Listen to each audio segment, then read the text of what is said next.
perlu diingat, pertama bisnis plan itu penting. Sepakat ya, teman-teman ya, bisnis plan itu penting. Namun tidak selalu atau tidak semua bisnis memerlukan bisnis plan secara formal di awal usahanya. Ya, sekali lagi bisnis plan itu penting, tapi tidak selalu atau tidak setiap bisnis memerlukan bisnis plan secara formal.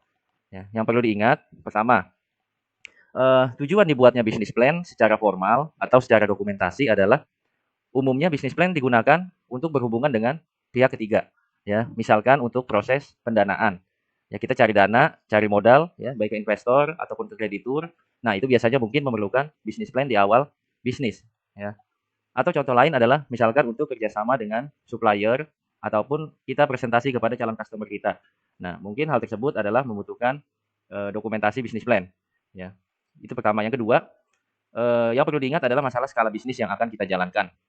Ya, kalau bisnisnya adalah usaha kecil ya atau segmennya UKM gitu ya, maka belum tentu bisnis plan dibutuhkan di awal usaha kita. Ya.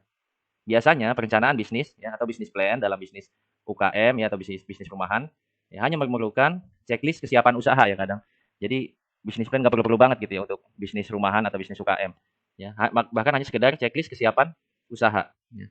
Ataupun terkadang bisnis plannya justru tersimpan dengan baik di memori pengusaha tersebut.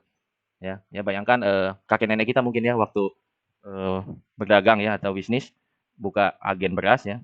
Nah, itu belum tentu di awal ketika mereka buka toko ya, buka usahanya, itu mereka belum tentu ada bisnis plan di awal ya. Mungkin bisnis plannya hanya sekedar checklist persiapan ataupun bahkan hanya di memori yang bersangkutan gitu.